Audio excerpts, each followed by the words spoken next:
भारतनी स्वतंत्रता ने 75 वर्ष पूरा थया। આપણે બધા ખૂબ જ ભાગ્યશાળી છીએ કે ભારત ભૂમિમાં આપણો જન્મ થયો છે। બધા દેવતાઓ પણ ભારત ભૂમિમાં જન્મ લેવા માટે તરફતા હોય છે અને એ આપણને અહીંયા મળ્યું છે। એ ઠાકુરજીની બહુ મોટી કૃપા છે, કારણ કે જો ભારત ભૂમિમાં આપણું જન્મ ન થયું હોત તો આપણે વૈષ્ણવ ન થયા હોત, આપણને શ્રી મહાપ્રભુજી નહીં મળ્યા હોત, બરાબર ને। અને ભારત ભૂમિ એવી છે કે જેને જગતમાં બધી ખૂણે ખૂણે પહોંચ્યા છે, જ્યાં એના વિદ્વાનો અને બધી જગ્યાએ પોતાનું નામ કર્યું છે।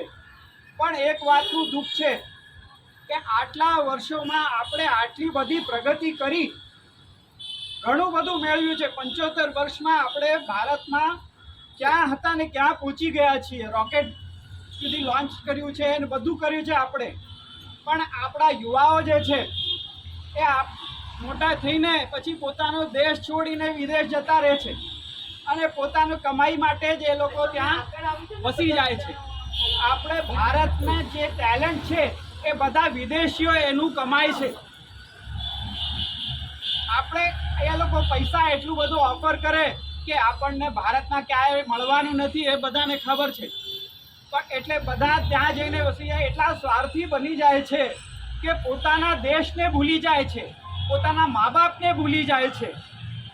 હવે હું આ બાળકો જે એટલા અહીંયા આવ્યા છે અને તમારા દોસ્તો જે પણ છે, બધાની પાસે એક શપથ લેવડાવવા માગું છું કે આપણે મોટા થઈને આપણે જે કંઈ પણ કરીશું આપણા દેશમાં રહીને કરીશું અને જે કંઈ પણ મેળવીશું આ દેશમાં જ મેળવીશું। આ દેશને સમૃદ્ધ બનાવીશું।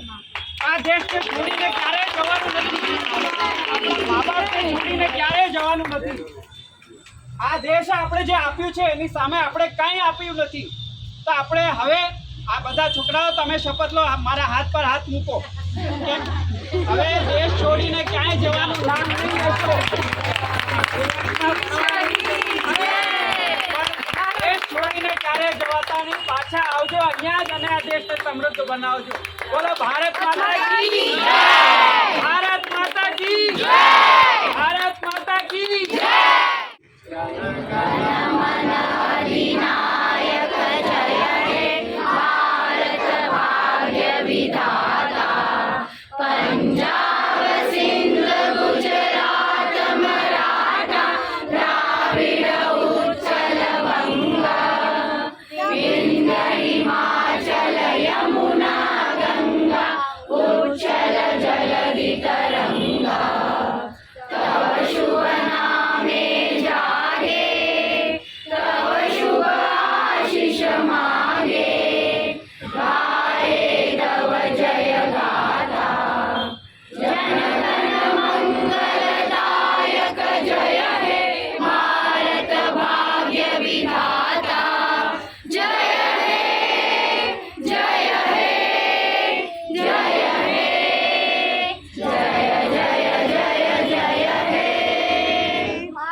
गुसाई जी परम दयाल की जय।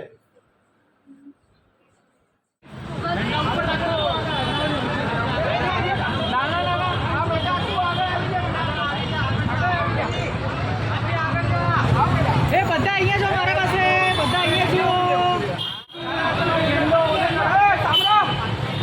બધા અહીંયા જો મારા પાસે। કઈ વાત નહીં, સોરી।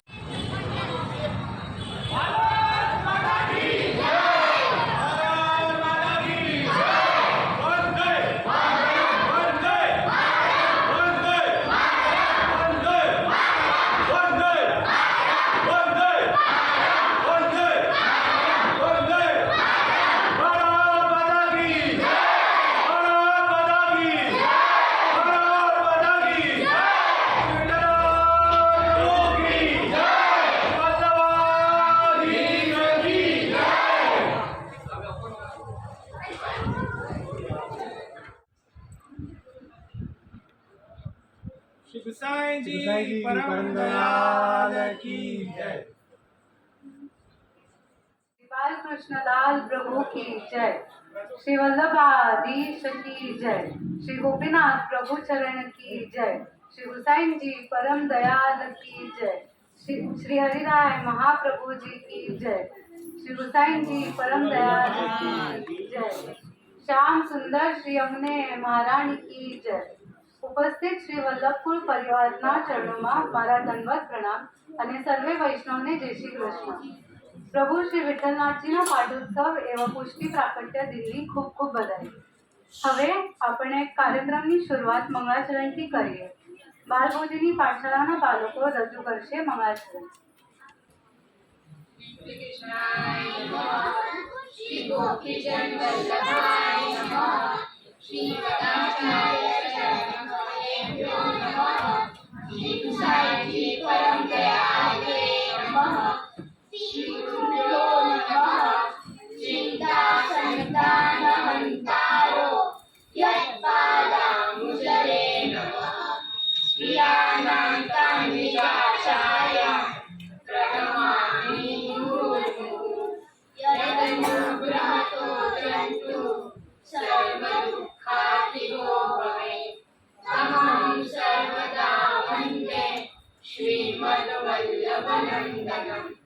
अज्ञानतिमिरान्धस्य ज्ञानाञ्जनशलाकया चक्षुरुन्मीलितं येन तस्मै श्रीगुरुवे नमः।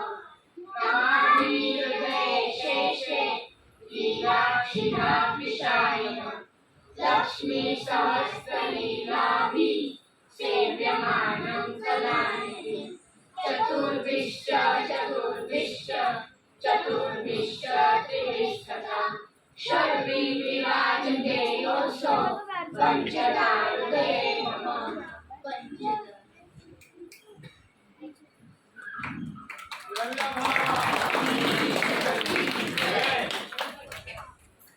शुक्ल एकादशीनी मध्यरात्रीએ શ્રી ગોકુળ ચંદ્રમાજી સ્વરૂપે શ્રી ઠાકોરજી શ્રી આચાર્ય ચરણને બધા જીવોને બ્રહ્મ સંબંધ આપવાની આજ્ઞા કરી. આપશ્રીએ તરત જ સિદ્ધ કરેલું સુંદર પવિત્રું શ્રી ઠાકોરજીને ધરાવ્યું. બીજા દિવસે સવારે શ્રી વલ્લભે સૌ પ્રથમ બ્રહ્મ સંબંધ શ્રી દામોદરદાસ સરસાનીજીને કરાવ્યું અને એ દિવસથી આજ સુધી આપણા જેવા જીવો માટે ઘણો શ્રમ લીધો અને કૃપા વૃષ્ટિ કરી. માટે આપણે પવિત્ર બારસનો દિવસ ખૂબ હર્ષ અને ઉલ્લાસ સાથે પુષ્ટિ માર્ગ સ્થાપના દિવસ મનાવીએ છીએ. આ દિવસે શ્રી આચાર્ય ચરણે સિદ્ધાંત રહસ્ય ગ્રંથની રચના કરી અને બ્રહ્મ સંબંધ મંત્રનું રહસ્ય સમજાવ્યું અને પવિત્ર એકાદશીથી શ્રી ઠાકોરજીના પ્રાકટ્યની વધાઈ પણ બેસે છે. તો ચાલો આપણે પણ પ્રભુના પ્રાકટ્યની વધાઈનું શ્રવણ કરીએ. મધુરા શાહ, ભક્તિ શાહ અને મધુરેશ શાહ પ્રસ્તુત કરશે વધાઈ ગાન. રાગ સારંગમાં. ગ્વાલ તીર્થ હે હેરી ગરગર. जय श्री वल्लभाधीश की जय। श्री गोपीनाथ प्रभु चरण की जय।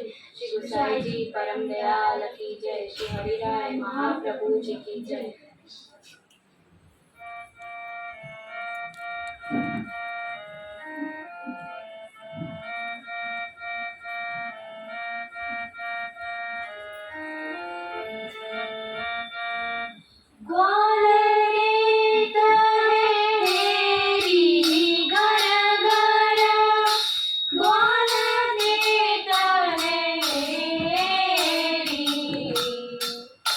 बाजत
महारानी आज महामंगल महारानी पंच शब्द ध्वनि वीर बधाई पंच शब्द ध्वनि वीर बधाई घर घर वेद गाए आज महामंगल महारानी आज महामंगल महारानी बाल भरे कावरी गोरस की बधु सिंगारत बाले गोपी गोप परस्पर चिरकत गोपी गोप परस्पर चिरकत कवि के माट डराने आज महामंगल महारानी आज महामंगल महारानी नामकरण जग कियो गर्गमुनि नंद देत बहुधारे पावन जस गावती कटहरिया पावन जस गावती कटहरिया जाहि परमेश्वर माने आज महामंगल महारानी आज महामंगल महारानी आज महामंगल महारानी आज महामंगल महारानी पंच शब्द ध्वनि वीर बधाई घर घर वेद गाने आज महामंगल महारानी आज महामंगल महारानी ग्वाल भरे कावरी गोरस की बधु सिंगारत बाले गोपी गोप परस्पर चिरकत गोपी गोप परस्पर चिरकत कवि के माट डराने आज महामंगल महारानी आज महामंगल महारानी नामकरण जग कियो गर्गमुनि नंद देत बहुधारे पावन जस गावती कटहरिया पावन जस गावती कटहरिया जाहि परमेश्वर माने आज महामंगल महारानी आज महामंगल महारानी आज महामंगल महारानी आज महामंगल महारानी श्रावण सुदी बारसना दिवसे श्री वल्लभे प्रभुए कहेला सर्व वाक्य सिद्धांत रहस्य ग्रंथ मामुकी दामोदर दासजीने संभळावे તે ગ્રંથનો પાઠ આપણે જાહ્નવી અને સાચી મહેતા શ્રવણ કરાવે.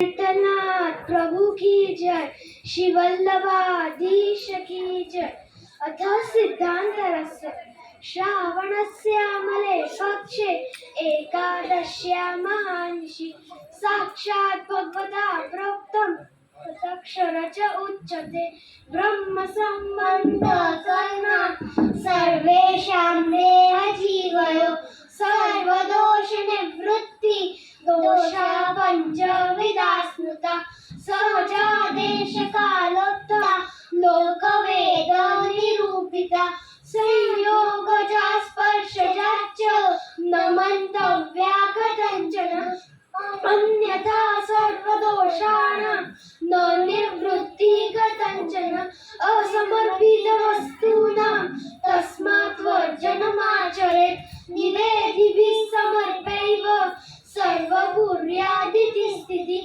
न मतं देवदेवस्य सामिरुत्तं समर्पणं तस्मादातो सर्वकार्ये सर्ववस्तु समर्पणं दत्तापहारवचनं तथा च सकलं हरे न ग्राह्यमिति वाक्यं हि भिन्नमार्गपरं मतं सेवकानां यथा लोके व्यवहारः प्रसिद्धति तथा कार्यसमर्पैव सर्वेषां ब्रह्मतार्थता गङ्गात्वं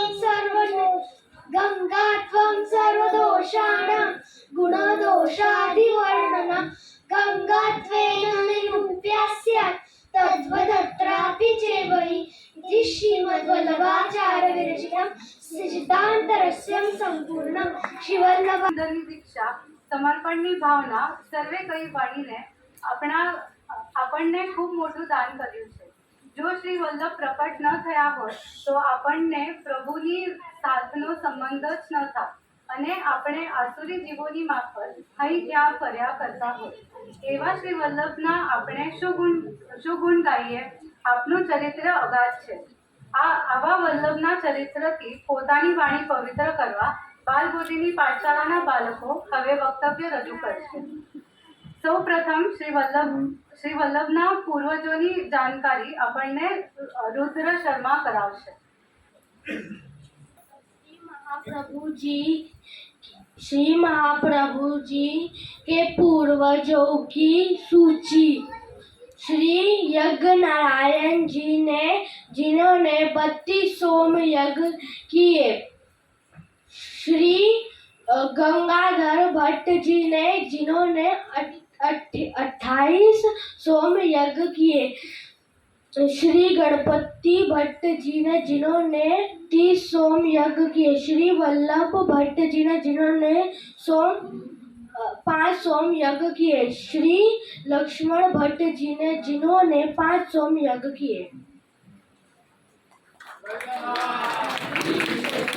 जय प्रभु की जय. श्री महाप्रभु जी न प्राकट्य श्री वल्लभ न प्राकट्य ચંપારણ ગામમાં શમી વૃક્ષના નીચે અગ્નિકુંડમાં થયું હતું. આપશ્રીના માતાનું નામ શ્રી લમ્મા ગારુજી છે અને પિતાનું નામ શ્રી લક્ષ્મણ ભટ્ટજી છે.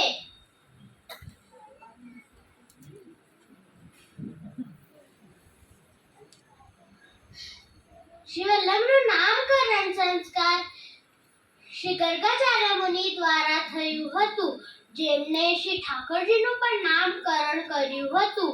શ્રી વલ્લભના પ્રાકટ્ય પછી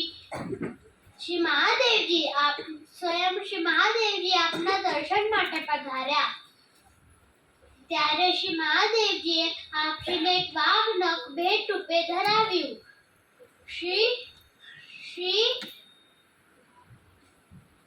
श्री महाप्रभुजी નો ઉપનયન સંસ્કાર શ્રી વલ્લભનો ઉપનયન સંસ્કાર કેવલ 5 વર્ષની ઉંમરમાં થયો હતો.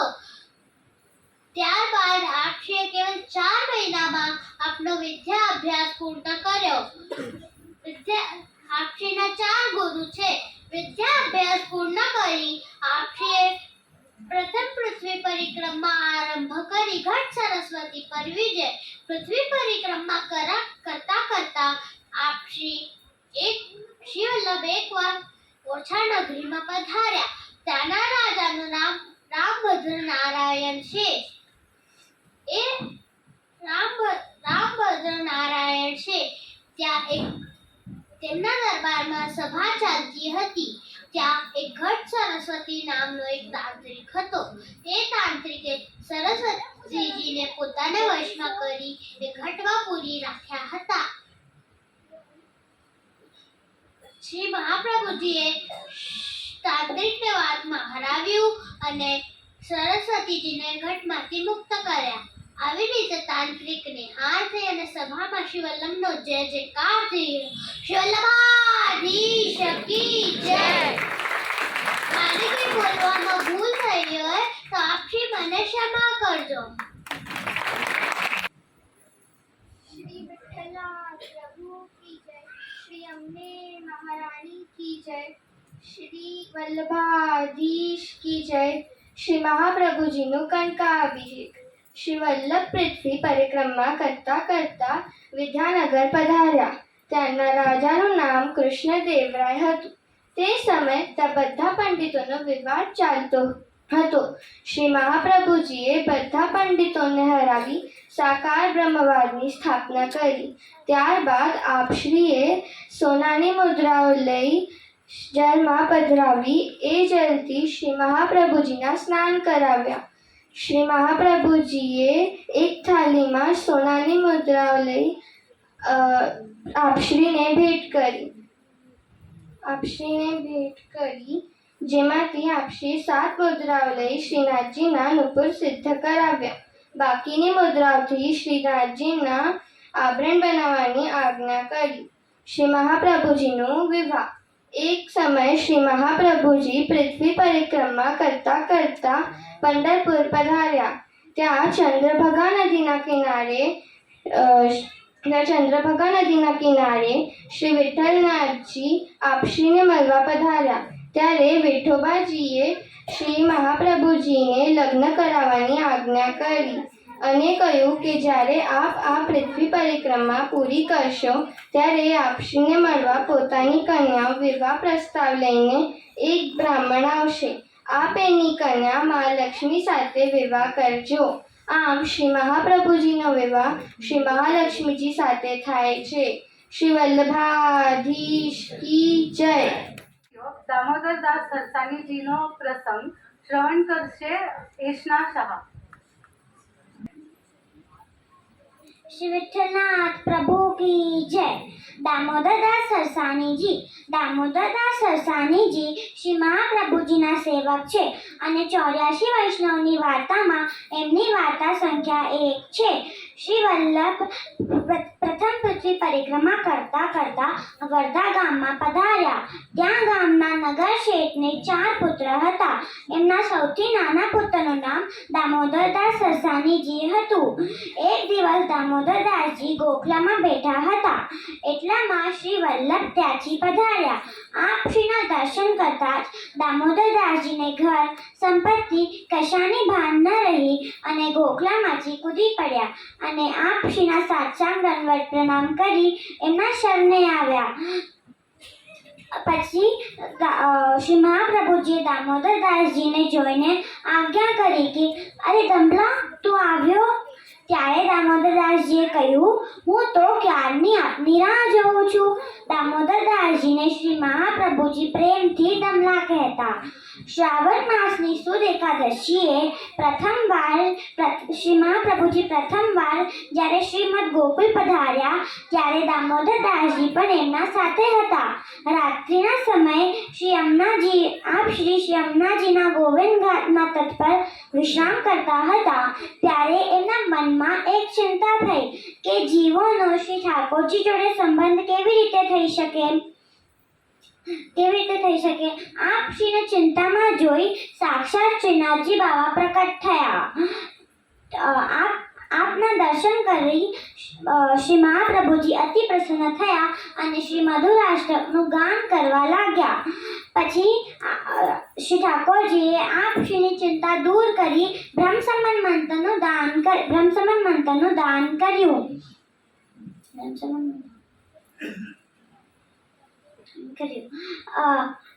પછી શ્રી મહાપ્રભુજીએ શ્રી ઠાકોરજીને સૂતરનું પવિત્ર ધરાવ્યું અને પ્રભુને મિશ્રી આરોગાવી. આ દિવસને પવિત્ર એકાદશી કહેવામાં આવે છે. બીજા દિવસે શ્રાવણ સુદ બારસને શ્રી મહાપ્રભુજીએ શ્રી ઠાકોરજીના સન્મુખ દામોદરદાસજીને બ્રહ્મસમાન મંત્રનું દાન કર્યું. આવી રીતે દામોદરદાસજી પુષ્ટિ માર્ગના પ્રથમ વૈષ્ણવ થયા. આમ દામોદરદાસજી શ્રી મહાપ્રભુજીના કૃપાપાત્ર્ય ભગવત્ય છે. શ્રી વલ્લભાધીશ કી જય. रुपए की मशाल, जयन के जामा, मोतियन के मार, ब्रिज के अधिपति, गोकुल के छत्रपति, महाराजा धीराज जी ने घड़ी खम्मा खम्मा छड़ी रुपए की छड़ी, रुपए की मशाल, जयन के जामा, मोतियन के मार, ब्रिज के अधिपति, गोकुल के छत्रपति, महाराजा धीराज जी ने घड़ी खम्मा. आप सर्वे ने अधिक अधिक बधाई. तो श्री विठ्ठलनाथ प्रभु की जय. આપણે હજુ પણ આ બાલ બોધિની પાઠશાળામાં કોઈ બાળકો હજુ આવી નહીં શકતા હોય, એ લોકોને પણ જોડાવાની ઈચ્છા હોય તેઓ પાછા અમને સંપર્ક કરી શકે છે. તો આ રીતે આ બાલ બોધિની પાઠશાળામાં પૂજ્ય જેજે અને પૂજ્ય સૌજીના માર્ગદર્શન હેઠળ બાળકોને આ રીતે સંસ્કાર આપવામાં આવે છે. તો તેની નોંધ સર્વે વૈષ્ણવે લેવી જરૂરી છે. આજનું આ બાળકોનું આપણે જાળવી લઈએ તો આપણું ભવિષ્ય સારું રહેશે. તો આપણી ખરેખર નૈતિક જવાબદારી બની રહે છે કે પુનાની અંદર 118 વર્ષથી પ્રભુ શ્રી વિઠ્ઠલનાથ પ્રભુ બિરાજે છે. શ્રી બાલકૃષ્ણલાલ પ્રભુ પણ સુરત ઘરના ગોવિંદ પ્રભુના માધ્યમથી અને કાકાજી પણ આપણા માથે બિરાજમાન પુનાની અંદર વલ્લભકુળ પરિવાર કયા હકથી એટલે ક્યારે નથી બિરાજતો એ તમે મને જણાવી દો. આ પુના એક એવું ગામ છે કે જ્યાં શ્રી વલ્લભના માથે હવેલી બિરાજે છે અને વલ્લભ કાયમ સ્વરૂપે બિરાજે છે.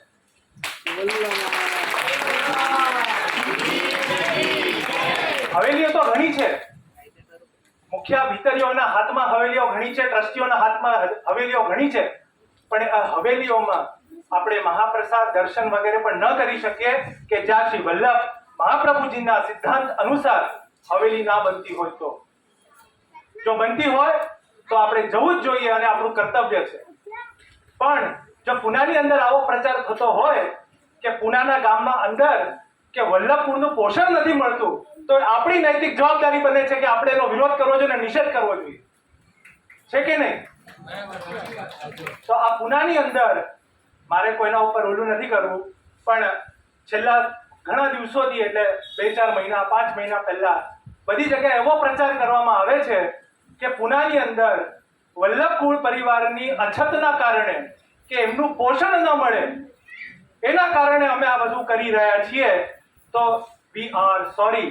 શ્રી વલ્લભ યુવા મંચ એનો જાહેર નિષેધ કરે છે અને હું આપશીને એવું વિનંતી કરું છું કે આવું ક્યારે થાય તો અમે આપના સાથે છીએ. પણ આવી રીતે કોઈ અમારા અને પુનાના વૈષ્ણવ સમાજને રિપ્રેઝેન્ટ કેમ કરે છે? અમે પણ પુનાના વૈષ્ણવ સમાજ છે. અમને કોઈએ પૂછ્યું કે શ્રી વલ્લભકુળનો તમને આશ્રય છે કે નથી? અરે છે. અમે તો આ ઘરનો બ્રહ્મ સંબંધી વૈષ્ણવ નથી, પણ જે અમને રાખ્યા છે ક્યારે ભેદભાવ નથી કર્યો. છઠ્ઠા ઘરનો સેવક છું, પણ બીજા ઘરના ચરણોમાં પડ્યો છું. ક્યાં જઈશ? અને આજ સુધી આપશ્રીએ પ્રેમથી રાખ્યા છે અને આગળ પણ રાખશે. આ સાબિતી છે. આ 118 વર્ષની પ્રભુ શ્રી વિઠ્ઠલનાથજીની પરંપરા છે કે વલ્લભકુળ આપણા માથે સદાય બિરાજમાન છે. કોઈ પણ આવીને બોલાવીને જાય અમને કે શ્રી વલ્લભકુળનું પોષણ પુના ગામમાં ઓછું છે, તો અમે લોકો સહન નહીં કરીએ અને આપે પણ સહન નહીં કરવું જોઈએ. બરોબર છે કે નહીં? બોલો શ્રી વલ્લભ. આજના પ્રભુ વિઠ્ઠલનાથજીના પાટોત્સવના નિમિત્તે અને પુષ્ટિ પ્રાગટ્ય દિનના નિમિત્તે આજના કાર્યક્રમનું આયોજન છે. હજુ પણ કાર્યક્રમ થોડો આગળ છે. સેવા વર્કશોપમાં જે પૂજ્ય નિધિ રાજા બધા યંગસ્ટર્સને જે બાલ બોધિનીના પાસ આઉટ સ્ટુડન્ટ છે એ લોકોને ખૂબ જ સુંદર રીતે પવિત્ર ઇત્યાદિ જે પણ સેવામાં લગતી સામગ્રીઓ ઠાકોરજીને લાડ લડાવવામાં જે પણ કંઈ બને તે બધું આપશ્રી શીખવાડે છે. અને એની એક ઝલક આજે આ પવિત્ર એકાદશી ગઈ તો બધા બાળકોએ પોતાના હાથેથી આપશ્રીના માર્ગદર્શન હેઠળ આ પવિત્ર સિદ્ધ કર્યા છે. તો એ પણ અહીંયા આપણે અહીંયા ડિસ્પ્લે માટે મૂક્યા છે. આપ જરૂરથી એના દર્શન કરજો. હવે મેં આમનો થોડો સમય લીધો, પણ મને બોલવા જેવું લાગ્યું એટલે હું બોલ્યો. તો હવે આગળનો કાર્યક્રમ આપણે શરૂ રાખીએ.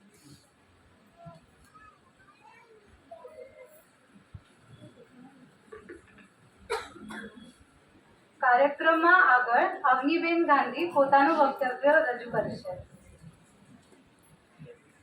प्रभु की जय, श्री वल्लभाधीश की जय, श्याम सुंदर श्री अम्बे महारानी की जय, वल्लभपुर समस्त परिवार की जय.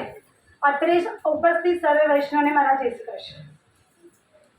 આજના પુષ્ટિ પ્રાગટ્ય દિનના પાવન પર્વ પર આપણે સૌ પવિત્ર એકાદશીનું મહત્વ તેમજ ગુરુના મહાત્મ્ય વિશે થોડું જાણીશું. સૌપ્રથમ તો શું છે આ બ્રહ્મ સંબંધ? તો એનો આપણે સૌ આ પ્રસંગ જાણીએ છીએ, પણ થોડા સંક્ષિપ્તમાં કહીએ તો આચાર્ય ચરણ જ્યારે પૃથ્વી પરિક્રમા કરતાં કરતાં જ્યારે યમુનાજીના તટ પર પધાર્યા તો એક દિવસ ગોવિંદ ઘાટ પર બેસી આપ ચિંતા કરી રહ્યા હતા કે અધિકારી સર્વે જીવોને હું બ્રહ્મની સાથે કેવી રીતે જોડું. ત્યાં સાક્ષાત પરબ્રહ્મ પુષ્ટિ પુરુષોત્તમ શ્રી ગોકુલચંદ્રમાજી પ્રગટ થયા અને આચાર્ય ચરણને નજદીક બોલાવીને સ્વરૂપના દર્શનનો લાભ તો આપ્યો જ, સાથે આપશ્રીને સર્વપ્રથમ ગદ્ય આત્મનિવેદન બ્રહ્મ સંબંધે યુક્ત કર્યા અને આજ્ઞા કરી કે આપ અને આપના વંશજો દ્વારા કલયુગના જે વિખૂટા પડેલા મારા જીવો છે એમને મારી સાથે જોડવાના છે. ત્યારબાદ દામોદરદાસ હરસાણીજી જે આચાર્ય ચરણના સેવક હતા એ બાજુમાં જ પડ્યા હતા. એમને આપશ્રી પૂછ્યું કે દમલા તુને કુછ સુન્યો? ત્યારે એમણે કહ્યું સુન્યો પણ કશું સમજો નહીં. ત્યારે એમણે કહ્યું કે ત્યારબાદ આપણે એમને સ્નાન કરીને આવવા કહ્યું અને સૌ પ્રથમ દમલાજીને બ્રહ્મ સંબંધ આપીને પહેલાં વૈષ્ણવ બનાવીને શ્રી ઠાકોરજીના સન્મુખ કરે. કહેવાનો અર્થ એ છે કે ગુરુ કૃપા વિના આપણે ઠાકોરજીના સન્મુખ ના થઈ શકીએ. આજના જમાના પ્રમાણે કહીએ તો ગૂગલ પર બધું મળી શકે છે, પરંતુ અમુક પ્રશ્નો એવા હોય છે જેના જવાબ ફક્ત ગુરુ પાસેથી જ મળે છે, કારણ કે માહિતી અને જ્ઞાન વચ્ચે બહુ મોટો ફરક છે. પુષ્ટિ માર્ગ એ પોષણનો માર્ગ છે, કૃપાનો માર્ગ છે. અહીં તો સાક્ષાત બ્રહ્મની વાત છે, સાક્ષાત બ્રહ્મ સ્વરૂપ પ્રગટ થયા છે, એટલે જ તો બ્રહ્મ સંબંધ કહેવાય છે. આ જ બ્રહ્મ સંબંધ કહો કે પુષ્ટિ માર્ગને પ્રગટ થયો એ દિવસ કહો તે આ શ્રાવણ શુક્લ એકાદશીનો દિવસ જ્યારે પ્રભુ પ્રગટ થયા ત્યારે શ્રી આચાર્ય ચરણે 365 તારનું પવિત્ર બનાવીને પ્રભુને ધરાવ્યું, એટલે જ આ એકાદશીને પવિત્ર એકાદશી કહેવાય છે. ગુરુ વગર આત્મજ્ઞાન થતું નથી કે બ્રહ્મ સંબંધ પણ થતું નથી. કેટલાક સંબંધો ઋણાનુબંધ હોય છે અને કેટલાક સ્વનિર્મિત હોય છે. જેમ કે પાડોશી કે મિત્ર આપણે સિલેક્ટ કરી શકીએ છીએ, પણ માતા પિતા નક્કી નથી કરી શકતા, કારણ માતા પિતા ઋણાનુબંધ હોય છે જે આપણને કર્માનુસાર પ્રાપ્ત થાય છે. એવી રીતે ગુરુ પણ ઋણાનુબંધ હોય છે. ગુરુ એટલે એ કે જે અંધકારને પ્રકાશની તરફ લઈ જાય છે. પવિત્ર એકાદશીએ પ્રભુ કૃપાથી ગુરુની કાનીથી પુષ્ટિ માર્ગમાં પ્રવેશ ફક્ત એક વૈષ્ણવને નહીં પરંતુ સમગ્ર વિશ્વના અધિકારી જીવને મળ્યો છે. આમ ગુરુનું મહત્વ સ્વયં પ્રભુએ પણ સિદ્ધ કર્યું છે, જેનો એક નાનો પ્રસંગ આપણે સૌ રામાનંદ પંડિતના પ્રસંગમાં જાણીએ છીએ કે જ્યારે આચાર્ય ચરણ થાનેશ્વરમાં રામાનંદ પંડિતના ઘરે વૈષ્ણવ સાથે પધાર્યા ત્યારે રાતના ભોજન આરોગીને આપ વિશ્રામ કરી રહ્યા હતા ત્યારે આપે સાંભળ્યું કે પંડિતની વહુએ પંડિતને કહ્યું કે તમે ચાણા પહેલાં મૂકી આવો, નહીં તો આ વૈષ્ણવ ચાણા લઈ જશે. તો આપને બહુ ખરાબ લાગ્યું ને આપે રામાનંદ પંડિતનો ત્યાગ કર્યો. એમને જોયું કે મને કંઈ કીધું તો ચાલ્યું હોત, પણ મારા વાલા વૈષ્ણવને કેમ આમ બોલ્યા? તો આપ તરત ત્યાંથી વૈષ્ણવ સાથે પધારી ગયા. ત્યારબાદ રામાનંદ પંડિત ખૂબ વિવળ થઈ ગયા, સુદબુદ ભૂલી ગયા દુઃખના લીધે. પરંતુ જ્યારે બજારમાંથી કંદોઈની દુકાને જલેબી લઈને શ્રી મહાપ્રભુજીની કાની આપી ઠાકોરજીને ધરાવી એ દિવસે રાજભોગ પછી આચાર્ય ચરણે ઠાકોરજીના શ્રીમુખમાં જલેબીનો ટૂંક જોયો ત્યારે આપે પૂછ્યું કે પ્રભુ મેં તો આપની જલેબી ધરાવી જ નથી, તો આપે ક્યાંથી આરોગી? ત્યારે પ્રભુએ કહ્યું કે રામાનંદ પંડિતે મને આરોગાવી. આપે ભલે એમનો ત્યાગ કર્યો છે, પરંતુ જે જીવને તમે મારી પાસે મોકલ્યો છે એનો હાથ હું કદી છોડતો નથી, એનો ત્યાગ હું કોઈ દિવસ કરતો નથી. આ છે ગુરુનું મહત્વ જે સ્વયં ઠાકોરજીએ સિદ્ધ કર્યું છે. આ પ્રસંગ પરનો સિદ્ધાંત એ છે કે કોઈ બી વૈષ્ણવ માટે ક્યારે બી અપશબ્દો બોલવા નહીં અને ઠાકોરજી ક્યારે બી બ્રહ્મ સંબંધ લીધો હોય તો આપણને આપણો હાથ છોડતા નથી. એટલે જ આજે પણ પવિત્ર એકાદશીના દિવસે ઠાકોરજીને અને દ્વાદશીએ ગુરુને પવિત્ર ધરાવવાનો ક્રમ છે. સાથે મિશ્રી પણ ધરાવીએ છીએ. આ મિશ્રી શ્રેષ્ઠ ગણાય છે કારણ કે તે સમયે શ્રી ઠાકોરજી અને શ્રી મહાપ્રભુજીનું મિલન થયું હતું. બંનેના આલિંગનથી જે અમૃત ઝર્યું એ આ મિશ્રીનો ભાવ છે. શ્રી ઠાકોરજી તે સમયે શ્રી ઠાકોરજી, શ્રી યમુના મહારાણીજી અને શ્રી મહાપ્રભુજીનો ત્રિવેણી સંગમનો ગૂઢ ભાવ રહેલો છે. તેમજ પવિત્ર દ્વાદશીએ પણ ગુરુને પવિત્ર ધરાવીને મિશ્રી લેવડાવવામાં આવે છે. ત્યારબાદ તે મિશ્રી વૈષ્ણવને લેવડાવવામાં આવે છે કારણ કે આ મિશ્રી રસાત્મક હોવાથી પ્રેમ રસ ઉત્પન્ન કરે છે. તેનાથી વૈષ્ણવના હૃદયમાં પ્રેમ ભાવ પ્રગટ થાય છે અને ભક્તિ માર્ગનું જ્ઞાન થાય છે. આટલું કહીને હું મારું વક્તવ્ય જે શ્રીના ચરણારવિંદમાં અર્પણ કરું છું. આમાં મારી કંઈ ભૂલચૂક થઈ હોય તો ક્ષમા પ્રાર્થી છું અને હું જે શ્રીનો અને સૌ મહાપ્રભુજીનો ખૂબ આભાર માનું છું કે મને આજના પવિત્ર અવસરે મને મારી વાણી પવિત્ર કરવાનો મોકો આપ્યો.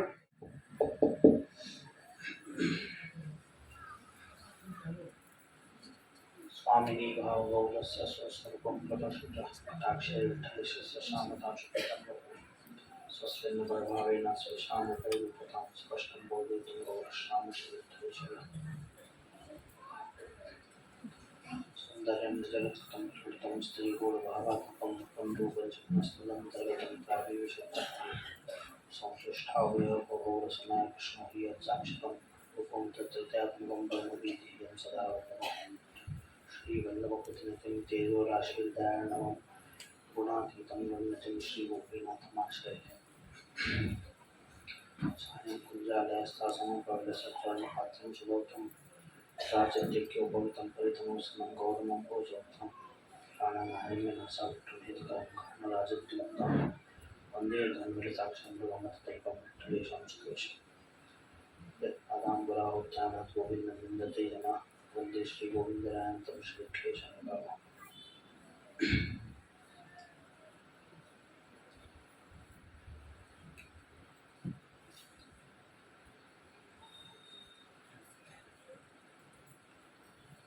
विठ्ठलनाथ प्रभु की जय।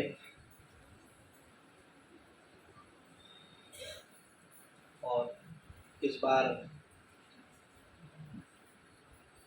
पुष्टि प्राकट्य दिन श्री विठ्ठलेश प्रभु को पाठोत्सव और आज़ादी को अमृत महोत्सव, ये तीनों चीज़ें अपन एक संग यहाँ मनाने के लिए उपस्थित हुए हैं। वही के अंतर्गत एक बार सब जने अपने देश को भी जय जयकार करते हुए वंदे मातरम, भारत माता की जय।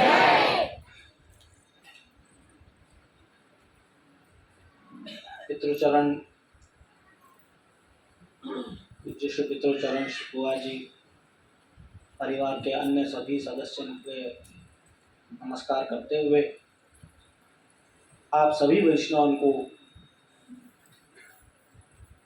ये तीनों ही उत्सव की खूब खूब बधाई देते हुए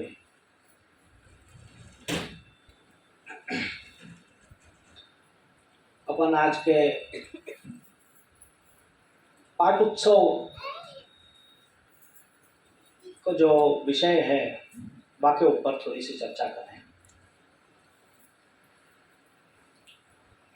तो ये पाठ उत्सव जो है वो क्या है, या को पाठ उत्सव क्यों कहो जाए है।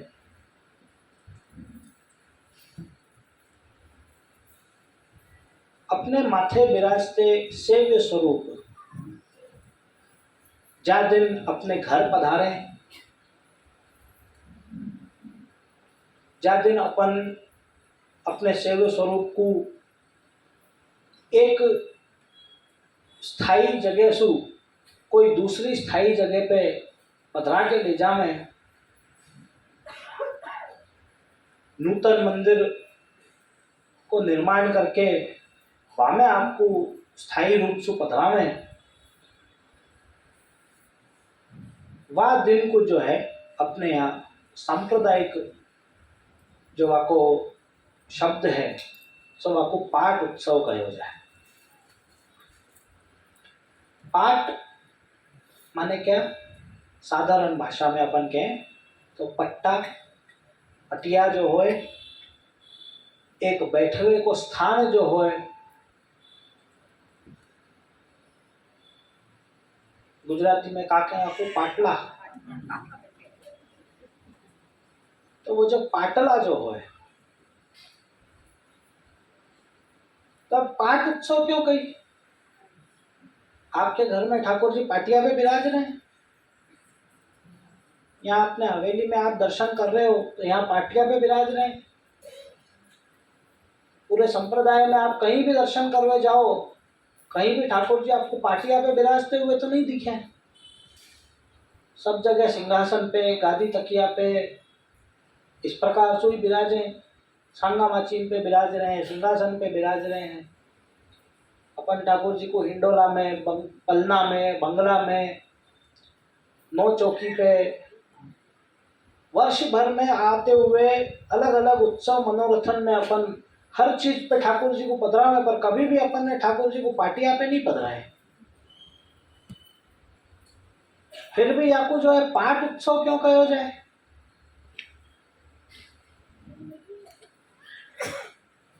यासु जो है तात्पर्य ये निकले कि श्री महाप्रभु जी, श्री गोसाई जी ने जो अपने लिए ठाकुर जी की सेवा की जो सरलता करके दी है, वो समझनी कि आप आपके घर में ठाकुर जी को पधरा के और एक पाटिया पे भी पधराओगे और प्रेम से वहां पधरा के भी ठाकुर जी की सेवा करोगे तो भी वो बहुत आनंद से वो पाटिया पे विराजेंगे।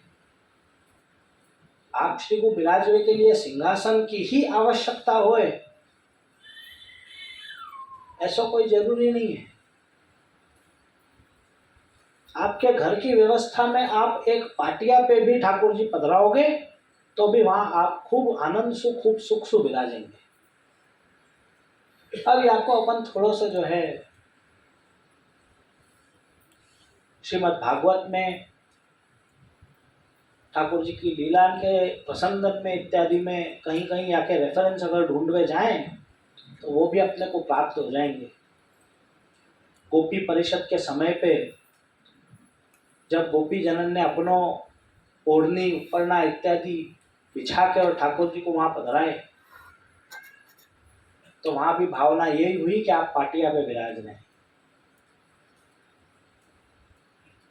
द्वितीय पाठ के दिन, डोल के दूसरे दिन, जब नंदराय जी ने ठाकुर जी को पधराए कि अब खेल कूद हो गए, 40 दिन आपने खूब खेल लिए, अब जो है आप अपने वापस नंद राजकुमार के स्थान पे, ब्रज के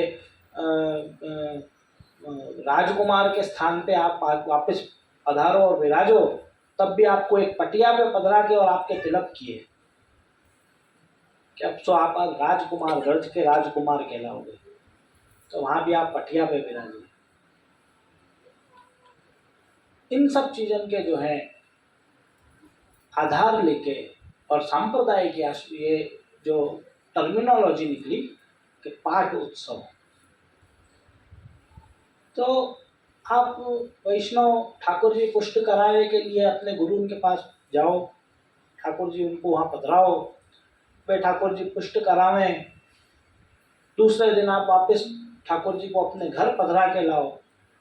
जा दिन ठाकुर जी आपके घर वापस पधारे गुरु घर से पुष्ट होके, वो दिन जो है आपके ठाकुर जी को पाठ उत्सव होगा। वल्लभ कुल बालक अपने घर में जा दिन ठाकुर जी को नूतन मंदिर स्थल की वो करें और वहाँ ठाकुर जी को वापस से पधरावें, वह दिन उनके घर को पाठ उत्सव होगा। श्री आचार्य चरण ने गिरिराज जी की कंदरा में श्रीनाथ जी को बाहर पधराए, आपकी सेवा को मंडान जो है वो स्थापित कियो। छोटे मंदिर में पहले आपको पधराए, फिर बड़ो मंदिर सिद्ध कियो। नरसिंह जयंती, अक्षय तृतीया, इस प्रकार से आपने ठाकुर जी को छोटे मंदिर में, बड़े मंदिर में, ऐसे सब जगह पधराए। वो दिन श्रीनाथ जी को पाठ उत्सव हो गया। गिरधर जी के ऊपर खूब विशेष कृपा करके और श्रीनाथ जी ने आज्ञा करी कि मैं तुम्हारो घर देखवे आऊंगा। गिरधर जी अपने कंधा पे ठाकुर जी को पधरा के पर्वत से नीचे पधारे और मथुरा अपने घर में सतघरा में पधराए। और श्री आचार्य चरण के द्वारा स्थापित के द्वारा निर्माण करवाए वो श्रीनाथ जी की खुद की आज्ञा से निर्माण हुआ भयो जो एकमात्र मंदिर पुष्टि मार्ग में है। वहां से जो है ठाकुर जी श्री महाप्रभु जी के, श्री गोसाई जी के, श्री गिरधर जी के घर पधारे। यासु वो दिन पूरे संप्रदाय में श्रीनाथ जी को पाठ उत्सव के रूप में अपन बात चीज को मनाना है। सभी वल्लभ कुल के बालकन के घर में वह दिन श्रीनाथ जी को पाठ उत्सव ही माना जाए है। जबकि श्रीनाथ जी टेक्निकली यो देखो तो पूना के हमारे ये घर में तो श्रीनाथ जी नहीं पधारे, फिर भी वह दिन श्रीनाथ जी को पाठ उत्सव के रूप में ही हम मनाएंगे, क्योंकि हमारे मूल घर में श्री गिरधर जी के सातों बालकन के श्री गोसाई जी द्वारा बनाए हुए आपके घर में, हमारे मूल घर में ठाकुर जी आप सामने से पधारे, खुद आज्ञा करके वहां पधारे। यासुवा दिन को श्रीनाथ जी को पाठ उत्सव पूरे संप्रदाय में एक समान मनाया जाए। मेवाड़ जब आप पधारे, आपकी इच्छा से गिरिराज जी के ऊपर से आप पधारे मेवाड़, वहां पे आप नए मंदिर में स्थापित करके निर्माण हुआ जब, और जब आप वहां विराजे वो भी वही दिन पे फागुन के सप्तमी को, वो भी श्रीनाथ जी को पाठ उत्सव। ऐसे आप देखो तो टिप्पणी में आप देखोगे तो साल भर में श्रीनाथ जी से लेके सातों निधीन के पाठ उत्सव जो हैं वो लिखे हों। तो वावा दिन पे जो है जब श्री गोसाई जी ने सातों बालकन के माथे अपने अपने ठाकुर जी पधरा दिए, उनके घर बनवा दिए, और जब घर बन गए तब श्री गिरधर जी मथुराधीश को लेके पधारे अपने घर में, तो वह दिन मथुराधीश को पाठ उत्सव हो गया। या फिर जब मथुराधीश कोटा पधारे होंगे वह दिन को उल्लेख वहाँ में होए। तो इस प्रकार से कोई ना कोई प्रसंग सु जब श्री मथुराधीश अपने खुद के नए स्थान पे पधारे होंगे वह दिन को उल्लेख टिप्पणी में मथुराधीश को पाठ उत्सव के नाम से आवे। उसी प्रकार से सभी सातों निधि के भी इसी प्रकार से पाठ उत्सव के उल्लेख आना है। वैसे ही आज के दिन पूना में विराजते, हमारे माथे विराजते श्री विठलनाथ जी को पाठ उत्सव है। सो ये पाठ उत्सव आज के दिन ठाकुर जी यहाँ कैसे पधारे, वाक्य विषय में अपन थोड़ी सी जानकारी लें। पिछले वर्ष भी मैं यह विषय में आज के दिन पे बात करी थी। आज फिर अपन को जो है फिर से वह चीज़ को याद करें। नए लोग जो आज जुड़े होंगे उनको नई जानकारी प्राप्त होगी। सर्वप्रथम अपन देखें कि आप श्री विठलनाथ जी को जो स्वरूप है वो स्वरूप जो है श्री हरिराय महाप्रभु के सेव्य स्वरूप। आप श्री हरिराय महाप्रभु के निधि हैं। श्री हरिराय महाप्रभु जब परदेश करवे पधारते तो आप श्री को ये स्वरूप जो है अपने संग पधरा के ले जाते। बाकी के समय पे जब आप घर में विराजते, श्री हरिराय महाप्रभु अपने निजी स्थान में विराजते, तब आप स्वरूप आपके तपेली में विराजते, और जब आप परदेश करवे पधारते जो आप यही स्वरूप को अपने संग पधरा के ले जाते। कालांतर में द्वितीय घर के श्री कल्याण राय जी हुए। आप श्री कल्याण राय जी पूना वाले इनके नाम से ही जो है प्रसिद्ध हुए। वंशावली में अपन देखें तो श्री महाप्रभु जी, श्री गोसाई जी, श्री गोविंद राय जी, श्री कल्याण राय जी, श्री हरिराय महाप्रभु, श्री गिरधर जी, श्री रघुनाथ जी, श्री गोविंद राय जी, श्री विठलनाथ जी, फिर श्री योगी गोपेश्वर जी आवे। योगी गोपेश्वर जी के छोटे भाई श्री लक्ष्मी नरसिंह जी हुए। आप श्री लक्ष्मी नरसिंह जी के पुत्र श्री कल्याण राय जी हुए। सो आप श्री कल्याण राय जी जो है श्री हरिराय महाप्रभु के समान ही सिंध, पंजाब इत्यादि स्थानन पे मार्ग को प्रचार प्रसार करवे आप पधारते। सो बहुत वर्षन तक तो आप श्री विठलनाथ जी को स्वरूप आप श्री कल्याण राय जी के माथे विराजतो। सो सिंध पंजाब में आप विराजते। कालांतर में आप श्री को स्वरूप वहां से आप पधरा के और अमुक वर्ष आप पोरबंदर में विराजे। पोरबंदर सु आप श्री कल्याण राय जी श्री विठलनाथ जी को स्वरूप पधरा के और पुनः पधारे। ये जो स्थान पे अभी आप श्री विराज रहे हैं, ये कोई काल में एक वैष्णव को गोडाउन हतो। ये स्थान को वो अपने व्यापार के लिए जो है इस्तेमाल करतो। श्री कल्याण राय जी को आप वो सेवक हतो, तो माने ये पूरो गोडाउन अपनो श्री कल्याण राय जी को भेंट धर्यो और विनती करी कि महाराज अब आप ठाकुर जी पधरा के और यहीं स्थायी रूप से विराजो।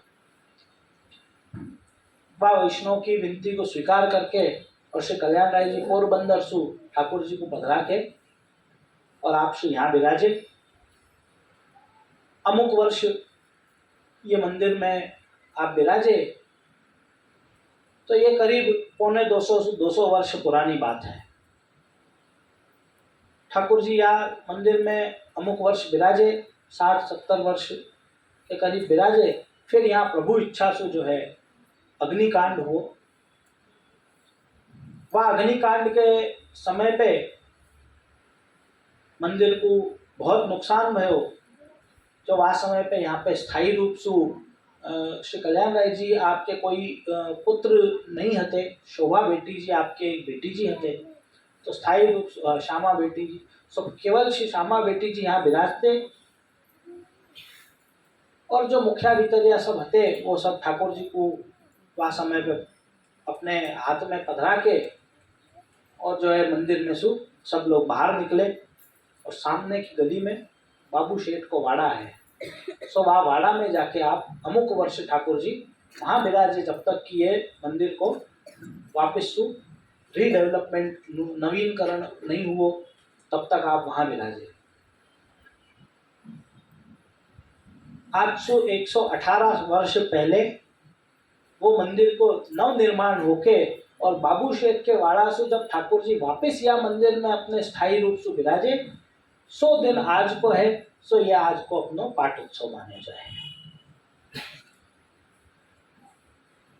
चैत्र की सप्तमी आवे, सो वह दिन पुनः प्रथम बार पाठ वो जो है पोरबंदर से जब प्रथम बार पुनः पधारे, वो पाठ उत्सव चैत्र की सप्तमी पे आवे। और आज को दिन जो है ये नए निर्माण हुए मंदिर में जब ठाकुर जी पुनः पाठ विराजे, सो आज को दिन है। अब जो वैष्णव को यह विषय में जानकारी नहीं है, उन लोगों को थोड़ा सो अपन बतावें कि यहाँ अपनी हवेली में कौन कौन से स्वरूप विराज रहे हैं। जो श्री विठलनाथ जी की अपन अभी चर्चा कर रहे हैं, आप श्री मुख्य स्वरूप के स्थान पे बीच के सिंहासन पे विराजे हैं। संप्रदाय में बहुत ही कम, विशेष करके मेरे दर्शन करने में तो नहीं जाए हैं कोई बालक के माथे श्री विठलेश प्रभु को स्वरूप विराजते हो और वहाँ आपके संग में स्वामी जी नहीं विराजते हों। सो जहाँ तक मेरा अंदाजा है, पूरे संप्रदाय में ये एकमात्र श्री विठलेश प्रभु को स्वरूप है जो श्री स्वामी जी के बिना विराजे है।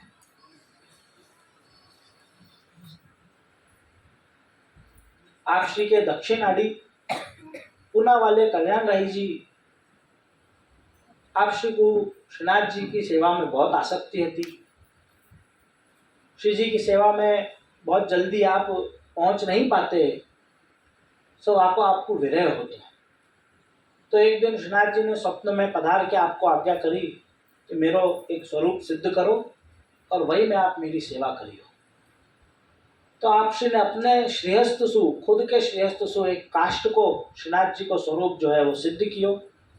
सो स्वरूप श्री विठलनाथ जी के दक्षिण आड़ी माने लेफ्ट साइड के सिंहासन पे छोटे गोवर्धननाथ जी वाम भाग में विराजे, लेफ्ट साइड वाम भाग में विराजे। सो श्री छोटे गोवर्धननाथ जी के अपन जिनको छोटे गोवर्धननाथ जी के नाम से संबोधित करे हैं, वो स्वरूप श्री पुना वाले कल्याण राय जी के खुद के श्रेयस्थ से सिद्ध किए वो काष्ठ को स्वरूप है। आपके गोद में एक छोटे से नटवरलाल के स्वरूप विराजे। सो बहुत से वैष्णवन को आप श्री नटवरलाल जी के दर्शन नहीं भी होते होंगे, क्योंकि आप अधिकतर जो है फूल की माला जी के भीतर छुप जाए हैं। तो अब जो है आप थोड़ा सा ध्यान देके और वहाँ दर्शन करेंगे तो आपको श्री नटवरलाल जी के दर्शन भी वहाँ होंगे। श्री विठलनाथ जी के दक्षिण भाग में राइट साइड में श्री मदन मोहन लाल का स्वरूप विराजे स्वामी जी सहित। आप श्री मदन मोहन लाल जी भी श्री हरिराय महाप्रभु के तपेली में विराजते। आपके गोद में 4 लालन के स्वरूप विराजे, जामेसु जो चौथे स्वरूप हैं लालन के सबसु छेले जो विराजे हैं, वो स्वरूप मेरे दादी जी को बड़े मंदिर के ब्रजाधीश जी ने 84 कोस की यात्रा आपके संग करी। तो वो यात्रा पूरे हुए के फल रूप में जो है 2 स्वरूप लालन के आपको दादी जी के पास ब्रजाधीश जी दादी जी ने पधराए। वामेसु एक स्वरूप यहाँ विराजे और एक स्वरूप चेन्नई विराजे।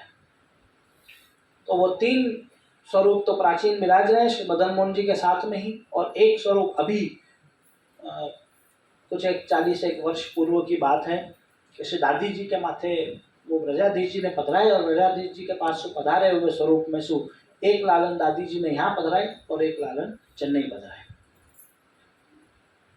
श्री मदन मोहन लाल के सिंहासन के बाजू में एक संपुट विराजे। सो संपुट में श्री गिरिराज जी, शालिग्राम जी और पंचामृत के स्वरूप विराजे हैं।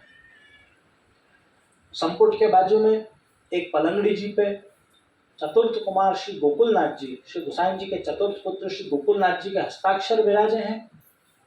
तो ये हस्ताक्षर में ब्रह्म संबंध मंत्र लिखियो है। जब श्री गोकुलनाथ जी ने श्री हरिराय महाप्रभु को ब्रह्म संबंध दियो, ब्रह्म संबंध शिव जी के सम्मुख ब्रह्म संबंध देने के बाद में एक पत्र के ऊपर वो ब्रह्म संबंध मंत्र आपने लिखियो। सो वो जो पत्र है वो श्री गोकुलनाथ जी के हस्ताक्षर अपने यहाँ पलंगड़ी जी पे विराजे हैं। उसी प्रकार से छोटे गोवर्धननाथ जी के आड़ी वाम भाग में एक दूसरी पलंगड़ी जी विराजे हैं। वो पलंगड़ी पे पूना वाले श्री कल्याण राय जी के पादुका जी विराजे हैं। सो आप सदा ही श्री छोटे गोवर्धननाथ जी की सेवा में और श्री विठलेश प्रभु की सेवा में आपकी ही आलीसु जो है हम लोग सब सेवा कर रहे हैं, वह हिसाब से आप सेवा में वहाँ विराजे हैं। उसी प्रकार से अपने यहाँ एक छोटा मंदिर और है, वह मंदिर में बड़े श्री गोवर्धननाथ जी विराजे हैं। आपके संग में गौर स्वरूप श्री स्वामी जी विराजे हैं। ये भी पूरे संप्रदाय में जो है श्याम स्वरूप श्री गोवर्धननाथ जी के संग में गौर स्वरूप के स्वामी जी, ये भी मेरे दर्शन करने में और कहीं नहीं आए हैं। सो भी पूरे संप्रदाय में एक ही विराजे। आप दोनों स्वरूप श्री कल्याण राय जी पूना वाले के बेटी जी श्यामा बेटी जी के ठाकुर जी हैं। आपके बाजू में दूसरी गादी पे छोटे विठलनाथ जी विराजे और आपके गोद में 2 लालन विराजे। ये तीनों ही स्वरूप हमारे बड़े दादी जी श्री श्रुति वृंदा बहू जी महाराज के तपेली के ठाकुर जी हैं। आप अपने पियरसु ये स्वरूप अपने संग पधरा के लाए थे, और कालांतर में आपने ये आपकी सेवा जो है नीचे बड़े गोवर्धननाथ जी के संग में ही आपको पधरा के और वहाँ सेवा आपकी प्रारंभ की। उसी प्रकार से ग्वाल मंडली में अनेक स्वरूप विराजे। श्री दाऊ जी, रेवती जी, इत्यादि अनेक स्वरूप ग्वाल मंडली में विराजे हैं। सो श्री ग्वाल मंडली के दर्शन जो है वो आप वैष्णव को अभी तो नहीं हो रहे हैं। वैसे ही अपने यहाँ गादी जी विराजे हैं, जो वो गादी जी पूना वाले श्री कल्याण राय जी के गादी जी हैं। तो ये मंदिर आपको है, ये गादी आपकी है। पूना के ऊपर जो है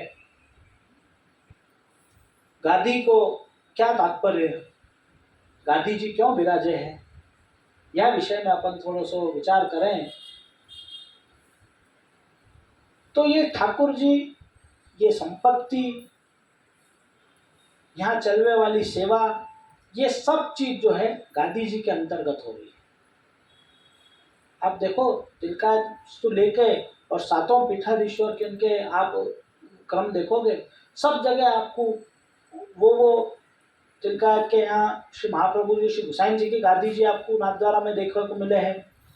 प्रथम पीठ में गिरधर जी की गादी मिले है, द्वितीय पीठ में गोविंद राय जी की गादी मिले है। ऐसे ही सब घरन में उनके उनके पूर्वाचार्य जो हैं उनकी गादियां मिले हैं। वहां विराजमान जो बालक हैं वो उनके ही आड़ी सु सेवा कर रहे हैं।